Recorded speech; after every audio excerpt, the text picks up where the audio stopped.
Time now for the morning rush. We start with Kristen Curry. Good morning. We'll start with our next big weather maker. Still dealing with some leftover moisture out across the eastern side of the state today. So a few spot storms firing along the eastern slopes, but that's about it. Coverage and intensity looks to be less than what we had yesterday afternoon, but still watching for more of those spotty storms near the state line as we get into Friday. Adam? As you get ready to head out the door, we're following the day's top local stories, starting with Catherine Mazzone. Kirtland Air Force Base is taking a more aggressive approach to increasing diversity. Reps say it's been an issue for years. Kirtland doesn't represent New Mexico's population. They say they came up with a plan last year with local community leaders to change that. Not even a year later, and the plan's already updated. Now the base aims to alter its image by 2022. They're reaching out even more to kids, teens, young adults, and small businesses to do it. Crystal? Developing right now, both President Trump and Secretary of State Rex Tillerson say U.S. relations with Russia may be at an all-time low. Tillerson made the assessment during his official visit to Moscow.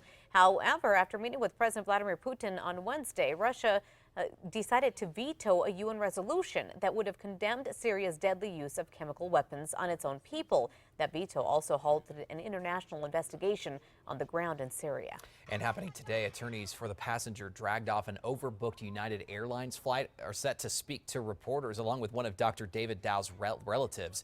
Dow was forcibly removed from the plane after he refused to give up his seat. Video of the incident went viral, and United CEO says the airline will no longer allow police to remove passengers from its flights. New this morning, right now authorities are actively investigating the death of an appeals court judge who was the first African-American woman appointed to New York's highest court. Police say the body of 65-year-old Sheila Abdus Salam was discovered on the shore of the Hudson River yesterday. Police also say her body showed no obvious signs of trauma. Her cause of death still not known at this time. New details: a teenage boy is in jail this morning charged with murdering a woman in the East Mountains. Torrance County deputies are not releasing his name since he's 17.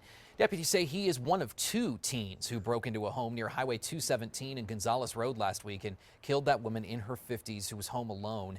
The second suspect has not been arrested. Update for you this morning. The Supreme Court is expected to clarify when judges should hold violent offenders without bail in the coming weeks. Bernalillo County DA Raul Torres says judges rely on the criminal complaint. Others want witness testimony. Torres asked the court for guidance after motions to deny bail were rejected in 2 cases. Meanwhile, 21-year-old Alexis Groves will remain behind bars after a state Supreme Court judge decided that her rights were not violated when a judge denied her bond. Groves is held without bond after investigators say she stole a van, crashed it into a family's car, killing a teenage girl and her mother. However, Groves' attorney argued the judge's ruling was unreasonable and that she was denied due process. The court disagreed. Looks like New Mexico will be the only state with the chili license plate, at least for now. Last week, the New Mexico MVD moved ahead with its chili plate, despite the governor's veto of a special plate requiring an extra fee. That means it will cost the same as a regular plate. In Colorado, the bill proposing a specialty plate there is still sitting on the governor's desk. Meanwhile, UNM police are trying to identify 2 people using a stolen credit card on campus. They say these suspects used it at the school bookstore to buy a laptop. If you recognize either of them, you're asked to call APD. New this morning, the Santa Fe University of Art and Design is down to 1 year left as a college, at least for now. It's set to close in the spring of 2018. School administrators made the announcement yesterday, citing ongoing financial challenges and the need to offer their roughly 650 students more clarity about the school's future. School administrators say they're still considering other options. Sarah. In just hours, contractors will break ground for a new gymnasium here at Highland High School. Students have been using the same gym since the high school opened in 1949. A $12.3 million project is going to give students here a state-of-the-art gymnasium, plus an auxiliary gym, updated locker rooms, and more. APS officials say the new gym will also provide equal access to facilities for both boys and girls, making the gym Title IX compliant. The gym will be completed by spring 2018. Kristen? Today's Metro Threat Index at a 0. Nothing really to worry about in the fact that we've got lots of sunshine overhead with just some high clouds. Temperatures well above average, near 80 in downtown Albuquerque. Winds up to about 15 miles per hour out of the southwest. Adam? Happening today, local students as young as kindergarten will be learning about how money works and how to manage it responsibly. It's part of Financial Literacy Month. Nonprofit Junior Achievement of New Mexico's partnered up with some area banks to provide this opportunity to students from Carlos Ray Elementary and Wilson Middle School. Sorry, New Mexico, Texas gets the bid. Video streaming giant Hulu will not set up shop here in New Mexico. Instead, they'll open a service center in San Antonio, Texas. The two cities were the finalists in Hulu's location search. Texas Public Radio reports Hulu's new center is expected to create up to 500 jobs. On to this story. Walmart stepping up its delivery game with a new incentive designed to lure customers away from rival Amazon. This retailer is going to offer a pickup discount for customers who buy online and have their items delivered to a Walmart store instead of their house. The discount rolls out next week. It's available on about 10,000 items. Time now for a check on your Thursday morning commute. No major slowdowns out there as per normal course. Southbound near Alameda is a little sluggish, but there's no accidents to slow you down. Of course, we will keep you updated if anything pops up. Looks like Google may have torpedoed Burger King's latest ad stunt. Take a listen. Okay, Google, what is the Whopper burger?